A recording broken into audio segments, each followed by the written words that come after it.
ভিডিওর এই সেকশনে আমরা আলোচনা করব কেন্দ্রীয় প্রবণতা নিয়ে বা সেন্ট্রাল টেন্ডেন্সি।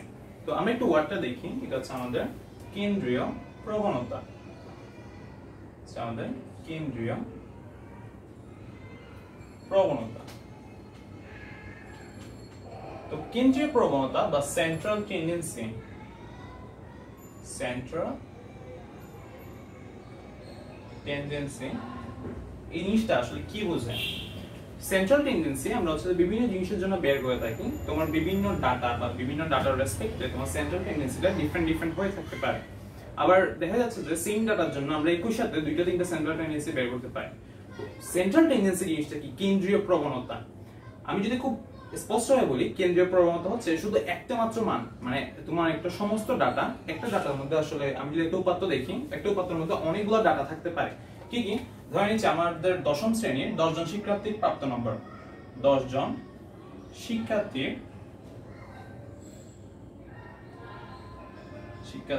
গণিতে প্রাপ্ত নম্বর।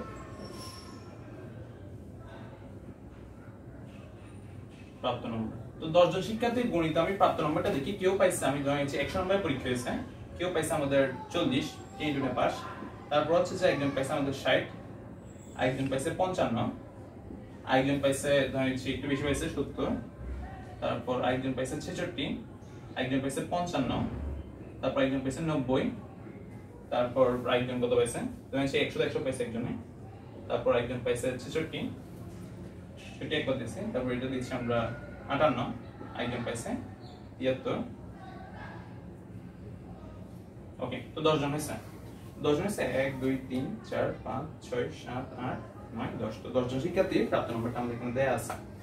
কেন্দ্রীয় প্রবণতা মানে হচ্ছে তোমাকে সম্পূর্ণ ডাটাটার দিকে দেখার দরকার নাই, তোমাকে শুধু একটা মান জিজ্ঞেস করবে। আচ্ছা, এই পুরো আমাদের উপাত্ত যেটা আছে, উপাত্তের আমি তোমাকে শুধু একটা মান বলবো, তোমার তো ওই একটা মান দেখে পুরো উপাত্তটা কেমন ছিল ওটা সম্পর্কে আইডিয়া করতে হবে। তো ভাই এটা আবার কিরকম জিনিস? আমি আসলে 10 জনের নাম্বার আসলে কেমনে একটা মান বলে আসলে আপনি বলে করতে পারবেন? তো এটা অবভিয়াসলি হ্যাঁ, এটা আসলে এমন না যে তুমি 100% বলে করতে পারবা যে একটা মান দেখে, একটা নাম্বার দেখে তুমি আসলে 10 জনের নাম্বার আইডিয়া করতে পারবে না। কিন্তু একটা যে জিনিসটা খাটায় সেটা হচ্ছে যে তোমার আসলে 10 জনের নাম্বারটা কষ্ট করে দেখার দরকার নাই। তুমি জাস্ট একজনের নাম্বারটা যদি একটু ভালো মতো অ্যানালাইসিস করো, আচ্ছা ঠিক আছে এই মানুষটা কত পাইছে দেখি, পুরো ডাটাটার মধ্যে শুধু একটা ডাটা দেখলাম, তাহলে ওইটা থেকে আমি আইডিয়া করতে পারবো আচ্ছা ঠিক পুরো নাম্বারটা কতটুকু থেকে কতটুকু রেঞ্জে আছে। তো এই একটা মান দেখে যেটা আমি যত ডাটা সম্পর্কে আইডিয়া করতে পারি, ওই জিনিসটা আমাদের ওই একটা মানটা এখান থেকে পাওয়া যায়, সেটা হচ্ছে কেন্দ্রীয় প্রবণতা। মানে তোমার মানগুলা কোন কেন্দ্রে অবস্থান করতেছে। তো কেন্দ্রীয় প্রবণতার সাথে আমাদের রিলেটেড হচ্ছে কেন্দ্র। আচ্ছা কেন্দ্র মানে কি? কেন্দ্র কার থাকে? কেন্দ্র দেখবে যে আমাদের বৃত্তের কেন্দ্র থাকে, বৃত্ত দেখবে যে কেন্দ্র থাকে, একটা পুরো একটা রেডিয়াস থাকে। আচ্ছা, তো আমরা তো মোটামুটি বৃত্তের অনেকগুলো মান থাকলেও দেখবে যে অনেকগুলো বিন্দু আছে এখানে, বাট আমরা মোটামুটি একটা জিনিস শিওর, সেটা হচ্ছে বৃত্তের কেন্দ্রটা ঠিক মাঝামাঝি থাকে। বৃত্তের কেন্দ্রটা ঠিক বৃত্তের ঠিক মাঝে থাকে, মাঝে অবস্থান করে। তো এইটা হচ্ছে কেন্দ্রীয় প্রবণতা। কেন্দ্রীয় প্রবণতা হচ্ছে যে কেন্দ্রের একটা এমন একটা মান যেটা দেখে তুমি সম্পূর্ণ উপাত্ত সম্পর্কে একটা খুব ভালো একটা সলিড ধারণা তৈরি করতে পারবা। তো কেন্দ্রীয় প্রবণতার আমাদের দেখবে বেশ একটা ক্লাসিফিকেশন আছে, ওগুলো একটু আমরা একটু দেখি বাই সিরিয়াল। তো 10 জন শিক্ষার্থীর প্রাপ্ত নম্বর থেকে আমরা এমন একটা মান এখান থেকে বের করব যেটা দিয়ে আসলে সম্পূর্ণ ডাটা সম্পর্কে আইডিয়া করা যায়, ওটাই হচ্ছে আমাদের সেন্ট্রাল টেন্ডেন্সি। এটা মোটামুটি আমরা বুঝলাম। তো সেন্ট্রাল টেন্ডেন্সি দেখবে যে বেশ কয়েকটা ক্লাসিফিকেশন আছে, আমরা বেশ কয়েকটা সেন্টার অফ টেন্ডেন্সি পাই। তো কি কি? আমাদের সাধারণত সেন্টার অফ টেন্ডেন্সির মধ্যে সবচেয়ে বেশি জিনিসটা গুরুত্বপূর্ণ সেটা হচ্ছে আমাদের গড়, যেটা আসলে খুব বেশি ইউজ হয়, এটা হচ্ছে মিন। আরেকটা হচ্ছে আমাদের মধ্যক, মানে হচ্ছে মিডিয়ান। আরেকটা হচ্ছে প্রচুরক, এটা হচ্ছে প্রচুরক বা মোট। তো কেউ যদি জিজ্ঞেস করে ভাইয়া সেন্ট্রাল টেন্ডেন্সি কত প্রকার, তাহলে আনসার হচ্ছে ভাইয়া সেন্ট্রাল টেন্ডেন্সি 3 প্রকার। সেটা হচ্ছে আমাদের গড়, মধ্যক, প্রচুরক, মিন, মিডিয়ান, মোট। ওকে, তো এখন এই 3 ধরনের সেন্ট্রাল টেন্ডেন্সি আমাদের সাধারণত পাওয়া যায়। তো এই 3 ধরনের সেন্ট্রাল টেন্ডেন্সি দিয়ে কি করি আমরা, বা কেন্দ্রীয় প্রবণতা দিয়ে আমরা আসলে পুরো একটা ডাটা যখন সম্পূর্ণরূপে উপস্থাপন করতে চাই, আমরা শুধু এখান থেকে একটা মান বলে দিই। আচ্ছা, ওটা আসলে ডাটার উপর নির্ভর করে তুমি আসলে কোনটা বের করবা। কিছু কিছু ডাটার ক্ষেত্রে আমরা শুধু মিন বের করি, শুধু গড়টা বের করতে হয়। কিছু কিছু ডাটার ক্ষেত্রে আমাদের মধ্যকটা বের করতে হয়, আবার কিছু কিছু ডাটার ক্ষেত্রে আমাদের প্রচুরকটা বের করতে হয়। ওটা নির্ভর করে ওটা কি ধরনের আমাদের ভেরিয়েবল দেয়া আছে, ভেরিয়েবলটা কি ধরনের, আমরা চলক করেছি না, ওটা চলক থেকে এখানে আইডিয়াটা এখান থেকে বের করতে হয়। তো বাট এখানে তোমাদের যেহেতু 9 10 এসসি লেভেল আসলে খুব বেশি আসলে এটা জিনিসটাতে নিয়ে মাথা ঘামাইতে হবে না, যেটা আসলে কোনটা বের করতে হবে। তো সাধারণত আমাদের হায়ার লেভেলে জাস্ট বের করে সেন্ট্রাল টেন্ডেন্সি বের করতে। তো সেন্ট্রাল টেন্ডেন্সিটা কি হবে, মিন হবে, মিডিয়ান হবে নাকি মোড হবে, ওটা আসলে নির্ভর করে চলকের উপর, ওটা আগে ক্যালকুলেট করতে হয়। বাট যেহেতু তোমরা এখনো এসসি তে পড়ো, এখনো ছোট, তো তোমাদেরকে কি করবে, তোমাদেরকে ওরা বলেই দিবে যে এই ডাটাটার তোমরা জাস্ট মিডিয়ান ক্যালকুলেট করো, এই ডাটাটার প্রচুরক ক্যালকুলেট করো, অথবা এই ডাটাটার গড় ক্যালকুলেট করো, বা আমাদের মিন ক্যালকুলেট করো।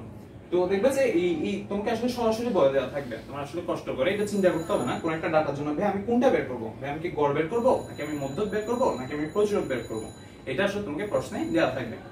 আচ্ছা, তো এবার দেখি আমরা আসলে কোনটা বের করা যায়। তো তার উপর আমরা আগে এগুলো সম্পর্কে ধারণাটা নিই, ভাই কোনটা আসলে কি মিন করে। এখানে একটা গড় দেয়া আছে, গড় জিনিসটা কি, আমরা সাধারণত দুইটা সংখ্যার যেভাবে গড় নির্ণয় করি, সাপোজ তোমাকে তিনটা সংখ্যা দিয়েছে, একটা হচ্ছে 2 3 আর একটা হচ্ছে 4, তিনটা সংখ্যা দেয়া আছে তোমাকে। তো এই তিনটা সংখ্যার গড় কিভাবে বের করি আমরা, গড় বের করি আমরা 2 + 3 + 4 ডিভাইডেড বাই 3, মানে তো হচ্ছে মোট সংখ্যাগুলো যোগফল ডিভাইড বাই আমি কতটা সংখ্যা লিখছি ওটার উপর। তো দেখো এখানে 4 + 3 কত আসে, তো 4 + 3 7, এবং সাথে সাথে 2 যোগ করলে আমাদের আসে 9, তাহলে 9 ডিভাইড বাই 3, তাহলে আনসারটা আসছে 3। তো এটা গড়টা হচ্ছে মানে এই তিনটা জিনিসের গড় হচ্ছে আমাদের 3, তার মানে 2 3 4, এটার গড় হচ্ছে এই তিন সংখ্যাটা। তার মানে তো হচ্ছে যদি তোমাকে কোন একটা জিনিসের কেন্দ্রীয় প্রবণতা বের করতে বলে, আমি 2 3 4 এর যদি কেন্দ্রীয় প্রবণতা চাই, তাহলে আনসার হচ্ছে তোমাকে তিনটা মান দিছে, ধরো হচ্ছে কোন একটা 5 নম্বরের পরীক্ষায় তিনজন শিক্ষার্থীর প্রাপ্ত নম্বর হচ্ছে 2 3 4। তো আমি তোমাকে জিজ্ঞেস করতেছি আচ্ছা ওরা ঠিক কত রেট থেকে কত রেঞ্জের মধ্যে নাম্বারগুলো পাইছে। তো তুমি জাস্ট বলবে আচ্ছা সবাই 3 এর কাছাকাছি পাইছে, মানে তো হচ্ছে 2 3 4 এর মধ্যে আমাদের কেন্দ্রীয় প্রবণতাটা হচ্ছে 3। আমি যদি বলে দিই আচ্ছা ওরা সবাই 3 এর কাছাকাছি পাইছে, তার মানে কি দাঁড়াচ্ছে, আমি কি ভুল বলছি কোথাও? আচ্ছা হচ্ছে না, দেখো 2 যেটা আছে ওটা কিন্তু 3 এর ঠিক কাছে, 2 এর পরে 3 আসে। আবার দেখো 4 যেটা আছে, 4টাও কিন্তু 3 এর খুব কাছে, দেখবে 4 এর ঠিক একটু আগে হচ্ছে আমাদের 3। তো তার মানে আমাদের তিনটা হচ্ছে কেন্দ্র অবস্থান করতেছে, কেন্দ্র অবস্থান করতেছে। এবং আমি যদি পুরো ডাটাটা, আমাদের কিন্তু তিনজনের নাম্বার কিন্তু সরাসরি বলতে হবে না, একজন 2 পাইছে, একজন 3 পাইছে, একজন 4 পাইছে, এটা কিন্তু বলতে হচ্ছে না। আমি যদি বলে ফেলি আচ্ছা ওরা সবাই 3 এর খুব কাছাকাছি মানগুলো পাইছে, তো তার মানে আমরা কিন্তু শুধু একটা ডাটা দিয়ে পুরো তিনটা ডাটাকে রিপ্রেজেন্ট করতে পারছি। এই জন্য এই জিনিসটাকে কেন্দ্রীয় প্রবণতা বলা হয়, মানে কেন্দ্রে একটা মান বলে দিলে এনাফ। ওকে, আরেকটা জিনিস আছে, এটা হচ্ছে আমাদের গড়। তো গড় আমরা সাধারণত এভাবে বের করি, গড় বের করার আরো অনেক সিস্টেম আছে, এটা আসলে নির্ভর করবে তোমার এটা আসলে কিভাবে দেওয়া আছে। যদি আমাদের শ্রেণী করে গড় বের করতে হয় তখন আমরা আরেকভাবে বের করি, আবার যখন আমাদের শুধু সংখ্যা থেকে বের করতে হয় তখন আমরা আরেকভাবে করি। তো ওটা নির্ভর করবে কোন ধরনের ভেরিয়েবল আমাদেরকে দেওয়া আছে আর কি, ওকে, বা আমাদের কোন ধরনের চলক দেওয়া আছে। তো এবার আসি আমরা মিডিয়ান বা মধ্যকের মধ্যে। তো মধ্যকটা আসলে কি বোঝায়, মধ্যকটা হচ্ছে তোমার খুব মাঝের একটা মান, মানে তো এটা হচ্ছে সেন্ট্রাল টেন্ডেন্সির একটা মান। এটা আসলে আমাদের সাপোজ দুইটা সংখ্যা তিনটা সংখ্যা আছে, ধরেন হচ্ছে আমাদের সেম ওই সংখ্যাটা, বা আমি অন্য ডিফারেন্ট কোনো নাম্বার নিই, জাস্ট লাইক 2 4 5 6 7 8 9। তো ধরেন যে এই নাম্বারগুলো আমার কাছে আছে। তো আমি তোমাকে জিজ্ঞেস করছি আচ্ছা এই আমাদের সাপোজ 10 নম্বরের পরীক্ষায় আমাদের কয়জন, একজন, দুইজন, তিনজন, চারজন, পাঁচজন, ছয়জন, সাতজন, 7 জনের প্রাপ্ত নম্বরগুলো হচ্ছে এটা। তো 7 জনের প্রাপ্ত নম্বরগুলো এটা মানে তো হচ্ছে সবাই আসলে একটা 10 নম্বরের পরীক্ষায় এই মানগুলো পাইছে। 7 জন শিক্ষার্থী পরীক্ষা নিলাম, ওরা কেউ 2 পাইছে, কেউ 4, কেউ 5, কেউ 6, কেউ 7, কেউ 8 আর কেউ 9। তো মধ্যক বলতে বোঝায় খুব মাঝামাঝি মানটা কত ঠিক। তো মধ্যক বের করার জন্য তোমার আসলে ফার্স্ট কি করতে হয়, এটাকে অ্যাসেন্ডিং অর্ডারে সাজাতে হয়, বা মানের ঊর্ধ্বক্রম অনুসারে। তো মানে ঊর্ধ্বক্রম মানে তো হচ্ছে সবচেয়ে বড় ওটা সবার লাস্টে থাকবে। তো একদম ছোট থেকে আমরা স্টার্ট করব, 2 হচ্ছে সবচেয়ে ছোট, তো 2 একদম আগে আসবে, তারপর 4, তারপর 5 6 7 8 9। ওকে, তো এইভাবে মানগুলো আমরা বসাবো। তো সেন্ট্রাল টেন্ডেন্সি মধ্যকের ক্ষেত্রে আমরা সাধারণত বের করে থাকি খুব মাঝের মানটা কত। তোমার আসলে সম্পূর্ণ ডাটা দরকার নাই, তোমার খুব এই ডাটাটার মধ্যে ঠিক মাঝামাঝি কোন মানে যে ভ্যালুটা আছে ওটা অবস্থান করতেছে। তো তুমি যদি একটু খেয়াল করো ভাইয়া, মধ্যক মানে বোঝাচ্ছে মাঝামাঝি ভ্যালু অবস্থান করতেছে। আচ্ছা মাঝে বলতে কি বোঝায়, মাঝে মানে বোঝাচ্ছে তার বাম পাশে এবং তার ডান পাশে সমান সংখ্যক ডাটা থাকবে। তো বাম পাশে ডান পাশে সমান সংখ্যক ডাটা কিভাবে থাকবে, তুমি একটু খেয়াল করো ভাই, এখানে মাঝামাঝি সংখ্যাটা কত, 2 4 5 এবং এখানে 7 8 9। তার মানে দেখো এই পাশে ডাটা হচ্ছে 3টা, এই পাশে 3টা ডাটা, এটা হচ্ছে আমি যদি 6টাকে গোল করে দিই, একটু গোল করে দিই, এই পাশে 3টা ডাটা এবং এই পাশে আমাদের আরো 3টা ডাটা। তার মানে এই পাশে 3টা ডাটা, এই পাশে 3টা ডাটা, এবং তার মানে 6টা কি একদম মাঝে অবস্থান করতেছে, 6টা হচ্ছে একদম মাঝ বরাবর অবস্থান করতেছে, একদম মাঝে। তো তার মানে এই 6টা হচ্ছে আমাদের একটা মধ্যক। তো তো তোমাকে অনেক সময় দেখবে যে কেউ যদি বলে আচ্ছা মধ্যক বের করতে, মধ্যক মানে বোঝাচ্ছে ঠিক মাঝামাঝি যে মানটা আছে ওইটা, পুরো একটা সম্পূর্ণ ডাটার মধ্যে ঠিক মাঝামাঝি মানটা হচ্ছে মধ্যক। এখন যদি কেউ তোমাকে সেন্ট্রাল টেন্ডেন্সি হিসেবে মধ্যক বের করতে দেয়, আমি তোমাকে এসে জিজ্ঞেস করলাম আচ্ছা 10 নম্বরের তো আমরা একটা পরীক্ষা নিলাম, তোমার 7 জন স্টুডেন্ট কি খবর? তো 7 জন স্টুডেন্ট আমরা যদি জাস্ট বলে দিই আচ্ছা ওরা সবাই 6 এর কাছাকাছি পাইছে, তাহলে এটা কিন্তু কারেক্ট। দেখো 6 ডাটা থেকে আমরা বুঝে যাচ্ছি আচ্ছা 6 এর ঠিক বেশি পাইছে 3 জন, 6 এর থেকে কম পাইছে 3 জন। তার মানে আমি যদি বলে দিই আচ্ছা ওরা সবাই 6 এর মধ্যে পাইছে, 6 এর কাছাকাছি, 6 থেকে কম বেশি করে পাইছে, তো এটি কিন্তু কারেক্ট। আমি কিন্তু পুরো ডাটাটা আমাদের বলতে হচ্ছে না ওরা ঠিক কে কত কত পাইছে। আমি যদি বলি আচ্ছা কেউ 6 থেকে বেশি পাইছে, কেউ 6 থেকে কম পাইছে, তার মানে 3 জন শিক্ষার্থী আছে যারা 6 থেকে বেশি পাইছে, 3 জন শিক্ষার্থী 6 থেকে কম পাইছে। তো মধ্যক মানে তো হচ্ছে ঠিক মাঝখানের মানটা। তো অনেক সময় আমাদের পুরো একটা ডাটাকে উপস্থাপনের জন্য মধ্যকটারও প্রয়োজন পড়ে। এখানের মধ্যে আমাদের মধ্যক হচ্ছে আমাদের 6। ওকে, একদম সর্বশেষটাতে আসি, ওটা হচ্ছে আমাদের প্রচুরক। বের নাম শুনে বোঝা যাচ্ছে আমাদের মধ্যকে, যেমন নাম শুনে বোঝা গেছে ঠিক মাঝ বরাবর মধ্য, ঠিক সিমিলারলি প্রচুরকের মধ্যে দেখবে যে প্রচুর নাম একটা কথা আছে। আমরা প্রচুর কখন বলি? আচ্ছা সাগরে প্রচুর পরিমাণে পানি আছে, তার মানে হচ্ছে সাগরে অনেক পানি আছে। আচ্ছা প্রচুর শব্দটা থেকে বোঝা যাচ্ছে এখানে আসলে আধিক্যতা বোঝাচ্ছে, মানে কোন একটা জিনিস বেশি বেশি আছে। তো বেশি বেশি আছে মানে হচ্ছে আমি যদি কোন একটা সাপোজ কোন একটা সেন্ট্রাল টেন্ডেন্সিতে তোমার থেকে যদি কেউ জিজ্ঞেস করে আচ্ছা কোন মানটা বেশি, মানে হচ্ছে অনেক সময় দেখা যাবে যে তোমার আসলে বেশি মানটা খুব দরকার। সাপোজ একজনে মোটরসাইকেল কিনতেছে বা একটা হ্যান্ডসেট বিক্রি করার চিন্তা ভাবনা করতেছে, একটা স্যামসাং কোম্পানি। তো স্যামসাং কোম্পানি বিভিন্ন মডেল লঞ্চ করছে, ওদের M1 সিরিজ বা M01, M32, তারপর M18, তারপর হচ্ছে যে স্যামসাং A52, অনেকগুলো মডেল লঞ্চ করছে। তো তার মধ্যে সাপোজ স্যামসাং কোম্পানি বড় একজন সিইও এসে জিজ্ঞেস করছে আচ্ছা কোন মোবাইলটা বেশি সেল হয়েছে, কোন মোবাইলটা বেশি বিক্রি হচ্ছে। তো ওদের সবগুলো মোবাইল কিন্তু কম বেশি বিক্রি হচ্ছে। তো এখন যদি ও যদি বলে আচ্ছা এই মোবাইলটা বেশি বিক্রি হচ্ছে, তার জন্য থেকে দেখতে হবে ওই মোবাইলগুলোর মধ্যে কোনটা বেশি সর্বোচ্চ সোল্ড হয়েছে। আচ্ছা তো যেমন আমি তোমাকে একটু উদাহরণ দিই, জাস্ট লাইক আমাদের স্যামসাং কোম্পানির বেশ একটা মডেল দেখি, এটা হচ্ছে M31, তারপর একটা হচ্ছে M01, A52, তারপর আমরা হচ্ছে একটা আছে গ্যালাক্সি S4, তারপর এই বেশ একটা মডেল আমরা জানাইছি এই চারটা মডেল।